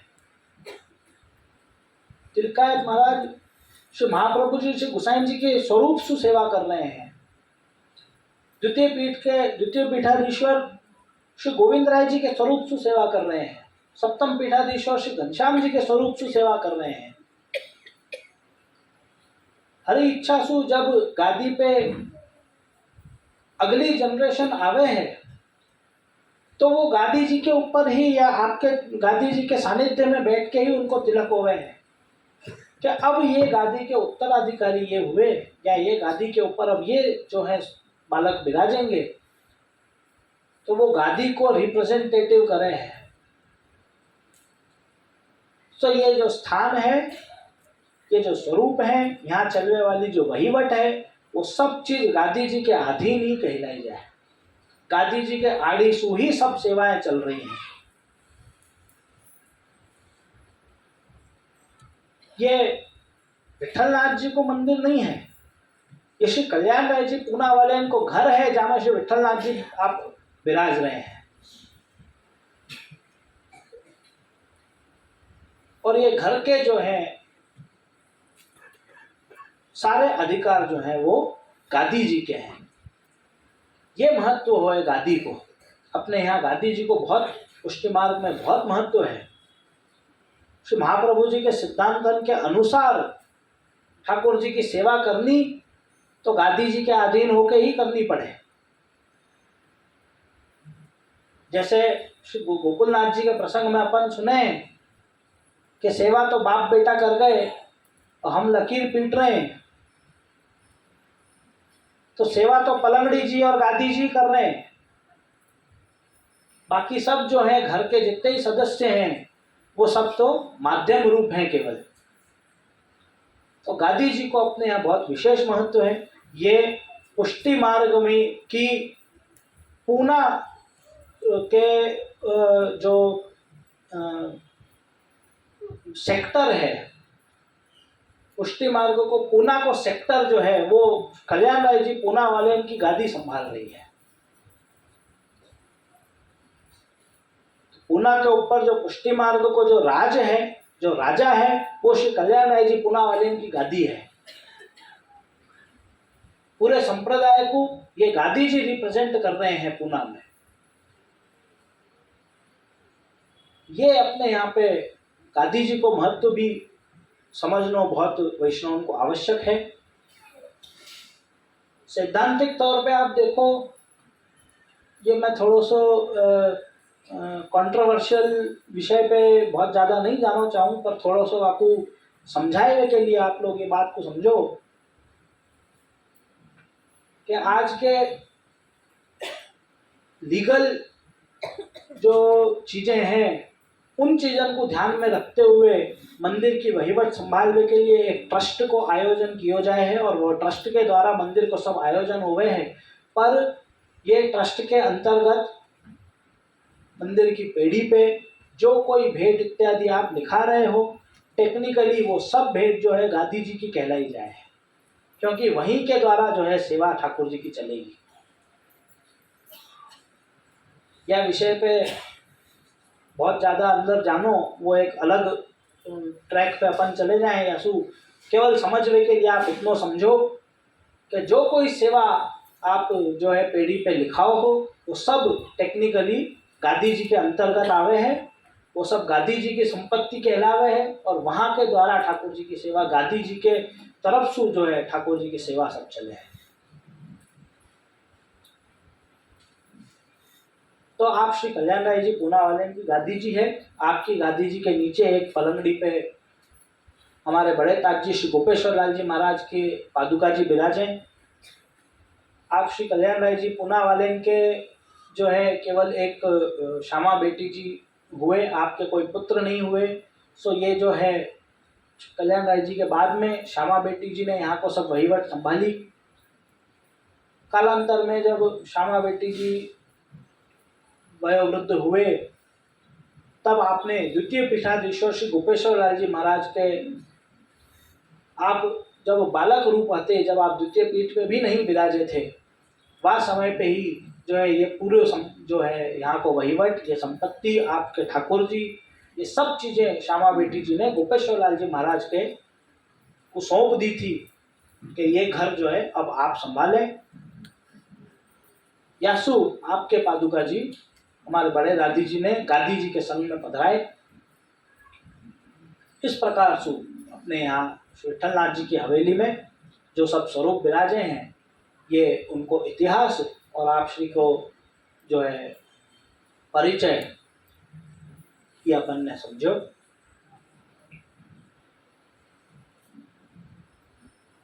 आज के पुष्टि प्राकट्य दिन के और श्री विठलनाथ जी के पाठोत्सव के साथ साथ जो अपन आज़ादी को अमृत महोत्सव मना रहे हैं, वाके अंतर्गत बाल बोधिनी पाठशाला के बच्चों को हवेली के छत पे एकत्रित करके ध्वजारोहण इत्यादि को जो कार्यक्रम हुआ, वहाँ में उपस्थित सभी बालकन के बच्चों के द्वारा पिताजी ने एक शपथ उन बच्चों को दिवाई है। सो जो बच्चा वहाँ उपस्थित नहीं होते, और आप जो यहाँ पे जो माँ बाप उपस्थित हैं, उनके बच्चों के लिए भी जो है पिताजी को जो ये संदेश है वो मैं आप तक पहुँचाऊँ। पिताजी ने ये आज्ञा करी है कि बाल बोधिनी पाठशाला से संबंधित पूना के वैष्णवन के अगली जनरेशन के सभी बच्चाएं जो हैं, आज़ादी के अमृत महोत्सव के 75वें आज़ादी के दिन पे ये शपथ लें कि हम ये देश छोड़ के और कोई दूसरे देश में जाके बसेंगे नहीं, पढ़ाई करवे घूमवे फिरवे जाएंगे जरूर, पर हम वापस अपने मूल स्थान पे ही वापस आएंगे। या चीज़ की एक शपथ आप अपने सब बच्चों को भी दिवाएं घर में, और हम अपन सब मिल के जो है या देश की तरक्की में हाथ बटावें और आगे बढ़ें। ऐसे ही शुभकामना के संग प्रभु चरण में मैं अपना वक्तव्य समर्पित करूं, और कोई भूल चूक हुई हो तो श्री महाप्रभु जी अपने पुत्र जान के और क्षमा करें। जय जय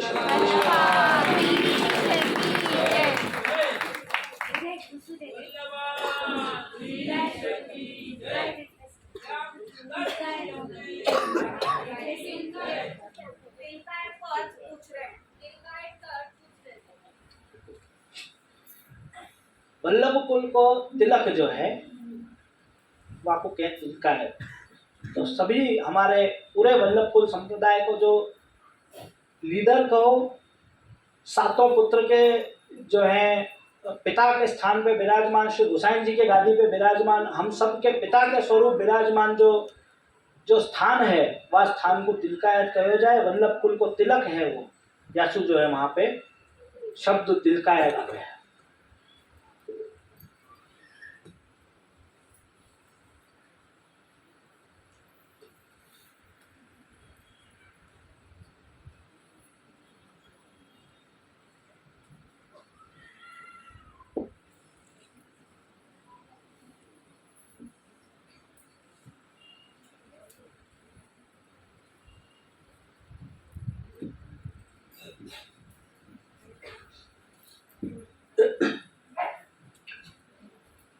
सर्वात्मना प्रपन्नानां गोपीनां पोषयन्मनः तं वन्दे विठ्ठलाधीशं गौरश्यामं प्रियान्वितं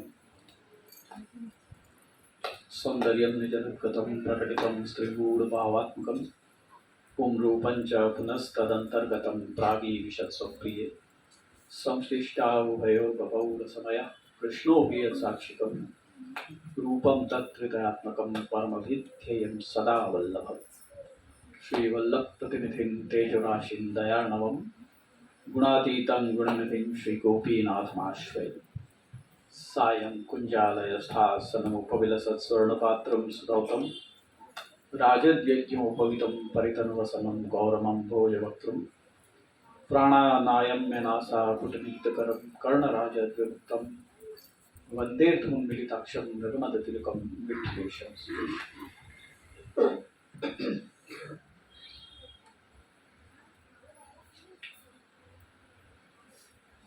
अत्र उपस्थित परिवार के सभी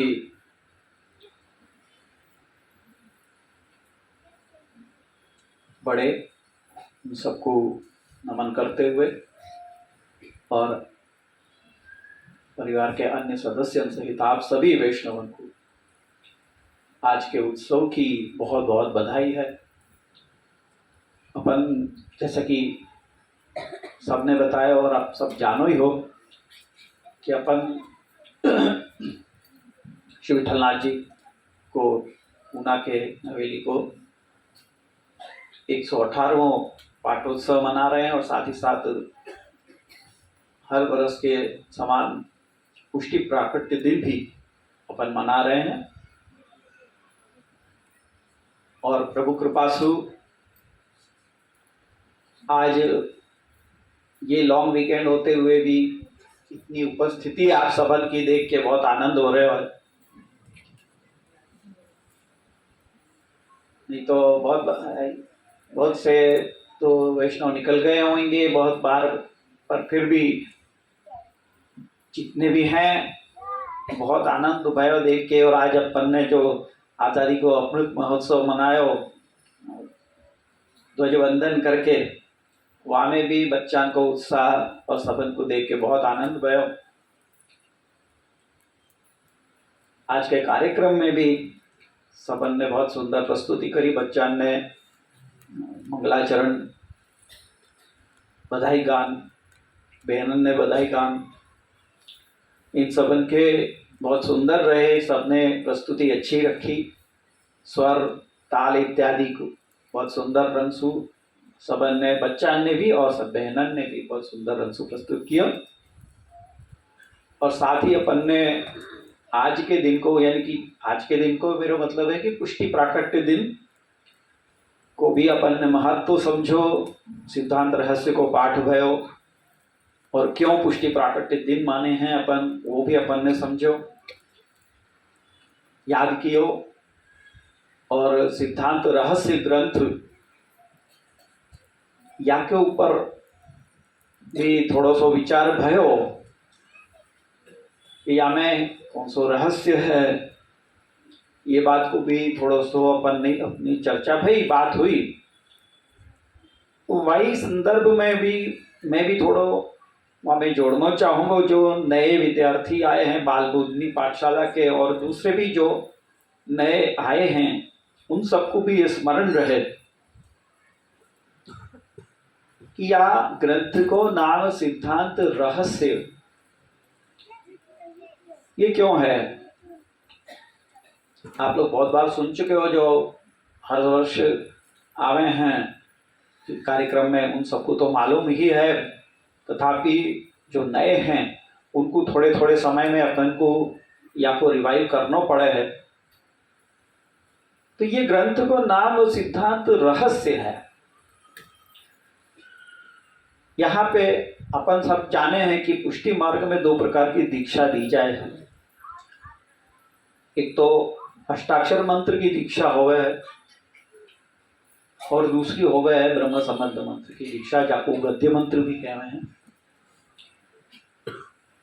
और वो गद्य मंत्र को दान पुष्टि प्राकट्य दिन यानी कि ये श्रावण सुद एकादशी के दिन ठाकुर जी ने स्वयं श्री महाप्रभु जी को दियो। और जो आचार्य चरण की चिंता थी कि दैवी जीवन को उद्धार कैसे होवे, जीव तो दोष तो भरे भय हैं, भले दैवी हैं तथापि संसार में प्रकट भय हैं, तो उनको जो संसारिक दोष हैं अहंता ममता इत्यादि के वो सब उनके अंदर हैं, और जब उनको संबंध भगवान के साथ कराना हो तो वो कैसे हो सके, क्योंकि संबंध तो बराबर के जो हैं उनके ही बीच में कभी हो जाए। अपन लौकिक में भी संबंध करके जाए हैं तो दोनों पक्ष बराबर के होने चाहिए, एक लेवल पे होने चाहिए, तभी जब एक ही जाति के हों, अपनो इकोनॉमिक स्टेटस सोशल स्टेटस सभी कुछ देखा जाए है तो वो मैच होना चाहिए। तो आचार्य चरण की चिंता भी वही बात की थी कि ठाकुर जी के संग में जीव की कैसे संबंध अपन जोड़वे की बात सोच सकें, क्योंकि जीव दोष तो भरो भय है। अब यही चिंता को दूर करने के लिए ठाकुर जी वहाँ पधारे और आपने आज्ञा करी कि ब्रह्म संबंध मंत्र के द्वारा उन जीवन के दोष दूर होंगे और वो मेरी सेवा के योग्य बनेंगे। तो ये जो ब्रह्म संबंध मंत्र है ये कैसे जीव के अंदर में रहे भय दोषण को दूर कर देगो, ये एक बहुत बड़ा रहस्य है कि केवल एक मंत्र के दान द्वारा कैसे जीव के दोष दूर हो जाए हैं। और वही को या ग्रंथ के अंदर बताया है कि एक सिद्धांत है या मार्ग को, वह सिद्धांत के तहत जब कोई जीव ठाकुर जी के शरण में आवे है और वह सिद्धांत के तहत जब बाकी क्रिया वैसी होवे है तब वाके पूर्व के दोष तो दूर हो ही है और वाके भविष्य में होने वाले दोषन को भी दूर करके वो अपने को ठाकुर जी की सेवा के लायक बनाए रखे तो वाके दोष दूर हो गए हैं। पूर्व के दोष चलो दूर हो गए कि मंत्र दे दियो और के पूर्व के दोष दूर हो गए, पर आगे के दोषन को क्या कि रोज रोज ब्रह्मस्मरण मंत्र बोल देवे से दोष दूर हो जाएंगे? नहीं, खाली बोल देवे से दूर नहीं होंगे, परंतु हमें जो आज्ञा करी है कि अन्यथा सर्व दोषाणाम न निवृत्ति ही कथंचन, कोई और प्रकार से दोषण की निवृत्ति कोई भी प्रकार से नहीं होएगी। तो क्या रहस्य है आपको कि असमर्पित वस्तु नाम तस्मात् वर्जनम् आचरेत। जब तुम ठाकुर जी के समक्ष जाके ब्रह्मसमन मंत्र बोल के और तुलसी जी समर्पित करो तो ठाकुर जी तो तुरंत बात जीव को अंगीकार कर ले हैं। जैसे अवनी बेन ने बात करी थी, रामानंद पंडित जैसे भी जिनको दोष भय भी हते तथापि महाप्रभु जी के द्वारा अंगीकृत जीव होए के कारण ठाकुर जी ने उनको त्याग नहीं किया। तो ये बात की तो गारंटी मिल गई कि ठाकुर जी त्याग नहीं करेंगे। परंतु यदि जीव आचार्य चरण के सिद्धांत के अनुसार नहीं चलो, ठाकुर जी तो आपको त्याग नहीं करने वाले हैं, परंतु श्रम तो होगा ठाकुर जी को, क्योंकि जीव अपनी तरफ से कुछ कर नहीं रहे है और ठाकुर जी अपनी तरफ से अपना वादा निभा रहे हैं कि वह जीव को नहीं त्याग कर रहे हैं। ठाकुर जी महाप्रभु जी की आड़ी के कारण, उनकी कहानी के कारण वह जीव को त्याग नहीं कर रहे हैं। और अगर जीव कछु करेगा नहीं वाके समय तो फिर ठाकुर को तो श्रम ही होना है ना। यासु ये सिद्धांत आचार्य चरण ने वहां पे समझाया है कि असमर्पित वस्तु नाम तस्मात् वर्जनम् आचरेत, क्योंकि अपन असमर्पित वस्तु होएगी, वहाँ को अपन ग्रहण करेंगे, वहाँ को अपन उपभोग करेंगे, तो वो वस्तु वो तो दोष रहित हो, दोष वाली ही होए वाली है, दोष रहित ही रहने वाली है। और ऐसी दोष सहित वस्तु को अपन उपभोग करेंगे तो अपन के अंदर भी दोष आएंगे, अपन प्रभु के सेवा के योग्य नहीं रहेंगे। तथापि प्रभु अपनो अंगीकार करे हुए हैं, अपनो त्याग नहीं कर रहे हैं, तो अपन ठाकुर जी को श्रम ही देंगे। यासु ये सबसे बड़ो या को रहस्य है कि असमर्पित को त्याग करें और समर्पित सु ही अपनो जीवन निर्वाह करें, तो ही अपन प्रभु की सेवा के लायक बने रहेंगे। ब्रह्म संबंध लेवे के लिए बहुत आते रहे हैं और आजकल तो कुछ ज़्यादा ही आ रहे हैं, पहले से भी आते ही रहे हैं और कुछ ज़्यादा ही आ रहे हैं। सोच के अपने को यूँ एक तरह से तो खुशी हो गए, आनंद हो गए कि अच्छी बात है, जीव बहुत शरण में आ रहे हैं। पर वो क्यों आ रहे हैं? उनको पूछोगे कि क्यों ले रहे हो, बरसंसु मैं तो पूछता ही आ रहे हूँ कि क्यों ले रहे हो तुम ब्रह्म संबंध। कोई मेरे पास आवे तो मैं यही पूछूँ क्यों ले रहे हो ब्रह्म संबंध। ये इंटरव्यूज तो लोग कंटाल हैं, अरे यहाँ तो इंटरव्यू ले तो क्यों ले रहे हो पूछना तो पड़ेगा ना, तुम क्या समझ के आ रहे हो। ऐसे ऐसे कारण बताए हैं लोग बाग। अभी थोड़े दिन पहले ही आए थे, क्यों ब्रह्म संबंध ले रहे हो तो क्या नहीं बहुत इच्छा है, हमारी मन थी इच्छा है। શા માટે ઈચ્છા છે કે ના હવે ચંપારણ જવું છે, ત્યાં ઝારીજી ભરવા છે, એ ઝારીજી ભરવાની બહુ ઈચ્છા છે, એટલા માટે બ્રહ્મસંબંધ જેવું છે। કારણ કે ત્યાં બ્રહ્મસંબંધ વગર ઝારીજી ભરવા દેતા નથી। ઝારીજી ભરવાનો અર્થ શું, શા માટે તમને ઝારીજી ભરવી છે એ ખબર નથી। મહાપ્રભુજીની ઝારીજી શા માટે ભર્યું છે તો એ કંઈ ખબર નથી, પણ ત્યાં બહુ ઈચ્છા છે કરવાની। પણ એમને શા માટે ઈચ્છા છે તમને ભાઈ, શું મહત્વ છે? ઝારીજી નહીં ભરશો તો શું થશે કંઈ ખબર નથી। तो ऐसे ढंग से ब्रह्म संबंध लेने को कोई अर्थ नहीं है। ब्रह्म संबंध लेना है प्रभु की सेवा के लायक बनने के लिए। लायक तो बन गए पर तुम संबंध पर तुमको प्रभु की सेवा नहीं करनी है। ठाकुर जी पुष्टा के तुमको अपनी सेवा पधरानी नहीं है माथे। क्यों? क्योंकि जवाबदारी आ जाएगी। पर पुष्टा लेंगे तो जवाबदारी आ जाएगी। जब तक नहीं पुष्टाएंगे तब तक चल जाएगा।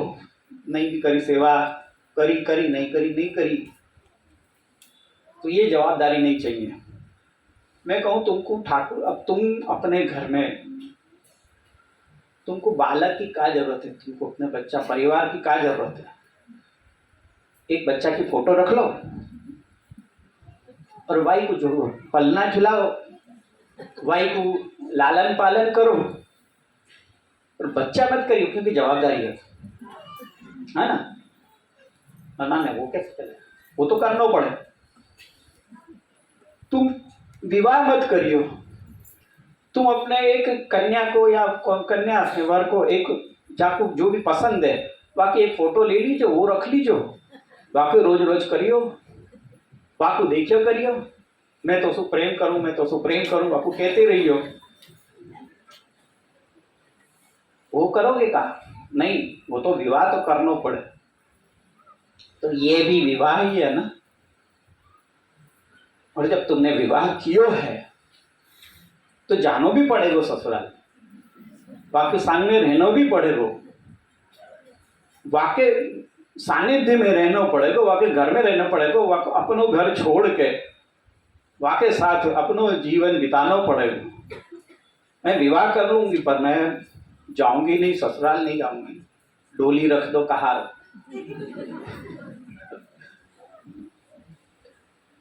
तो ये जिम्मेदारी बिना तो विवाह कोई मतलब नहीं है। जिम्मेदारी बिना को, जवाबदारी बिना तो ब्रह्म संबंध कोई मतलब नहीं है। जैसो वो समझ के ही ब्रह्म संबंध लेना चाहिए। और ब्रह्म संबंध लेने के बाद बिना सेवा किए रहना, ये तो ब्रह्म संबंध की व्यर्थता है और दूसरे अपराध भी है। तुमने लीगल वो बॉन्ड तो बना लियो, साइन कर दी, पर जो के तुमने बनाया है, जो बॉन्ड में तुमने लिखियो है वह को तुमको पालन नहीं करना, खाली वो बॉन्ड लेके बैठना है। हमारे पास बॉन्ड है, हमने लिखो है, तो वो कॉन्ट्रैक्ट तुम्हारो ये जो ब्रह्म संबंध मंत्र है आपको देखो, तुम वो पूरा एक कॉन्ट्रैक्ट है। सब कुछ तुमने समर्पित करके अब तुमने प्लेज किया है कि मैं प्रभु, मेरे लिए सर्वस्व मेरे प्रभु हैं, अब श्री कृष्ण हैं, मेरे सब कुछ अपना समर्पित कर रहे हो। ये बॉन्ड तुमने 3 वक्त ठाकुर जी के सामने बोल के तुलसी जी हाथ में लेके तुमने या ढंग से साइन किया है। कोई तुमने इंक पेन से नहीं किया है पेपर के ऊपर, ये तुमने ठाकुर जी के सन्मुख बोल के हाथ में तुलसी जी लेके गुरु के मध्यस्थी में तुमने ये कार्य किया है। तो वो कार्य तुमको जो तुमने जो बॉन्ड साइन किया है वो आपके अनुसार तुमको चलना पड़ेगा, नहीं तो कॉन्ट्रैक्ट तो टूट गया। फिर वो तुम्हारे पास, अगर तुम जैसे वो मैंने विवाह की बात करी कि विवाह करो, तुम विवाह करके तुम खाली घर में बैठो, खाली अपने पति या पत्नी की फोटो लेके तुम वाके संग में प्रेम को इजहार करते होगे, तो वो कब तक सहन करेगी सामने वाला? वो तो देखो उनको चाहिए ही नहीं ना ऐसा कॉन्ट्रैक्ट, उनको ऐसा विवाह चाहिए ही नहीं, वो तो तोड़ के चले जाएंगे। तो यहाँ पे क्योंकि तुमको ये गारंटी मिली हुई है कि ठाकुर जी नहीं छोड़े वाले हैं, या सु तुम आपको या तरह से वो गैर फायदा उठा रहे हो। खाली महाप्रभु जी का नाम दे गए, महाप्रभु जी ने तुमको सौंपे, मेरे को सौंपे हैं, तुम नहीं छोड़ के जा सकते। पर महाप्रभु जी ने असमर्पित वस्तु नाम तस्मात वर्जनम आचरित कही। ठाकुर जी आगे तुमको ये हाथ पकड़ के पूछ नहीं रहे कि भाई आपको क्या है, तुम मेरे को या तो उदाहरण दे रहे हो, महाप्रभु जी की कहानी रोज रोज बता रहे हो, रोज रोज कह रहे हो तुम, और जो महाप्रभु जी आज्ञा कर रहे हो वो तुम नहीं कर रहे हो। तो ये क्या बात हुई?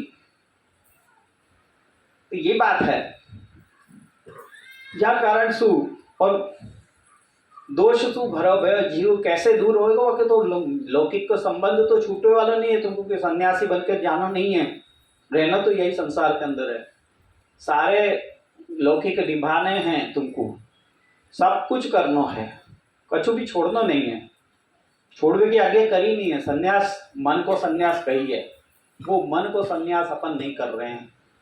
सन्यास एक ही वस्तु से ले लियो अपन ने, सेवा से सन्यास, और सब चीज से जुड़ गए हैं और सेवा से सन्यास ले लियो नहीं। हम तो पुष्टावाला, हमें तो पुष्टावाला वगैरह सेवा કરીએ છે, પણ બધું કરીએ છે અમે પુષ્ટાવાલા, તો અમારા ઘરમાં બધા બિરાજે છે સ્વરૂપ, અમે બધું જ કરીએ છીએ, માતાજીને પણ કરીએ છીએ, આનંદને પણ કરીએ છીએ, यहाँ तक बोले हुई है। અમે તો માતાજીનું પણ કરીએ છીએ અને ઠાકોરજીનું પણ કરીએ છીએ, બધાનું સાથે કરીએ છીએ। બસ બહુ સુંદર। એટલે અમને બ્રહ્મસંબંધ લેવું છે કે અમને महाप्रभु जी झारी भरवा माटे जવું છે। तुम इतना घोर अन्याय करते हुए तुमको महाप्रभु जी की झारी भरवे जाना है। महाप्रभु जी तुम्हारे लिए बैठे हुए हैं कि ऐसा कोई अन्याय आएगा और वो मेरे को झारी भर के मुझको अरब आएगा तब मुझको शांति मिलेगी, है ना? ये समझ के तुम कर रहे हो। तुम्हारे लिए, तुम्हारे जैसे इनकी झारी के लिए ठाकुर जी महाप्रभु जी विराज रहे हैं, नहीं चाहिए। और वो झारी का मतलब क्या है तुम्हारे? ऐसे नहीं, झारी भी नहीं आरोप नहीं है महाप्रभु जी को। और जहाँ वहां पे जाके करो क्या हो तुम? झारी जैसे तैसे भरो, मुखिया जो वहां पे खड़े हुए उनको 2 पैसा दिए, वो तुमको झारी भरवा देवे, तुमने वो कर दियो, और 2 मेवा भोग धर दिए, वो वैसे ही वहां पटक के चल दिए तुम। ये तरीका या के लिए तुमको ब्रह्मन लेना है, नहीं लेना। ये समझो, ये पुष्टि प्राकृत इतना बड़ो अपने को जो मिलो है सौभाग्य सु, वो अपना सौभाग्य समझे बिना अपन यहाँ वहाँ भटकते फिर रहे हैं, और खाली साल में 1 आध वक्त जाके महाप्रभु जी के झारी भरिया में लो तुम्हारा काम पूरा कर दिया। श्रीनाथ जी में जाके दर्शन करिए, दर्शन या वैष्णव हो गए हैं बस सब। एक मंदिर कर दिया है तो बस अब तो सब जगह मंदिर ही मंदिर चाहिए। आप कोई को सेवा घर में नहीं करनी है, कोई मंदिर खोले वहां जाके हम जाके कर आएंगे, दर्शन कर आएंगे, तो गेट धरी आएंगे, कर आएंगे, खत्म। घर में हमको सेवा नहीं करनी है तो महाप्रभु जी फिर काय को तुम ब्रह्मसंबंध लियो, काय को तुम शरण में आए, क्या कियो तुमने? ये सब करनो ही नहीं है। तो वो अपने को करवे से बचाना है बस, अपने ठाकुर जी को। मैं तो एक ही बात कहता हूँ, आप लोगों ने वो फेमस वो वीडियो देखो होगा लॉकडाउन के टाइम पे, वहाँ में भी मैंने वही बात कही थी, ननू बाबा ने भी वही बात वहाँ में रिपीट करी है कि अपन को काय के लिए बचाना है कि अपने ठाकुर जी अपने घर से बाहर नहीं पधारने चाहिए। ये बात को ध्यान रखो। अपने जो माथे शिवा विराज रही है, अपने बड़े के आशीर्वाद से हो, अपने पूर्वजन के आशीर्वाद से और महाप्रभु जी के कृपा से अपने माथे जो सेवा विराज रही है वो कहीं बाहर नहीं पधारना चाहिए। बस ये बात को अपन को बस एक ध्येय होना चाहिए, अपने आगे की पीढ़ी को भी यही के लिए तैयार करना है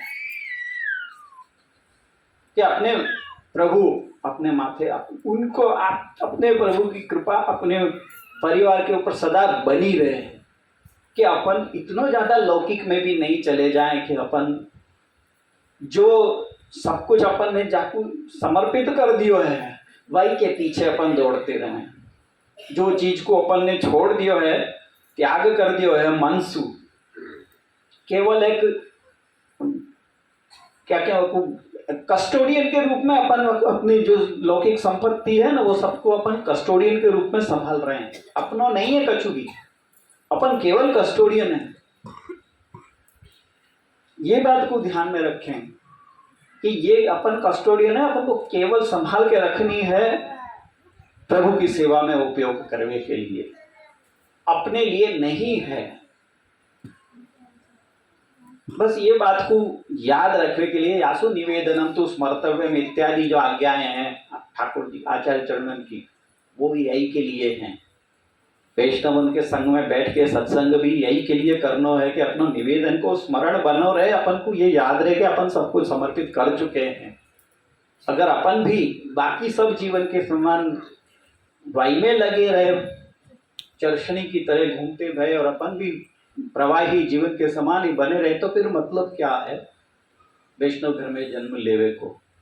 तो यही बस अपनो समझें और अपनी आगे की पीढ़ी को भी समझावें, ये अपना कर्तव्य है सबसे बड़ो।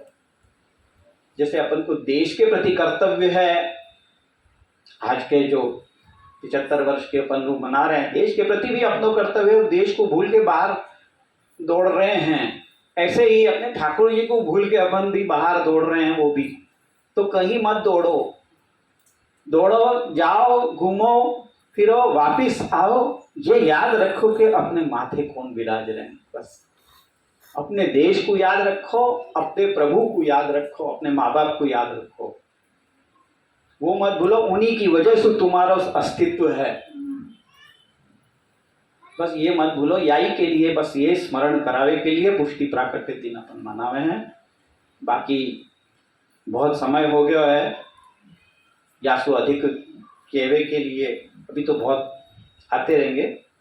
अभी महाप्रभु जी को ये हरिराय जी को उत्सव भी आएगो, तब अपन फिर भी होंगे, याद तरह से अपन याद करते रहेंगे और अपन अपने टटोलते रहेंगे अपने अंदर कि अपन कहाँ पहुँचे हैं इस संसार में, कहीं बहुत ज़्यादा डूब तो नहीं गए हैं। बस ये टटोलते रहने के लिए ये प्रसंग ऐसे आते रहे हैं, तो वहाँ को अपन लाभ लेके और अवश्य अपन करते रहे। बस आज के दिन में इतना ही कह के जो वक्तव्य वो आप चरणारिंद में समर्पित करो।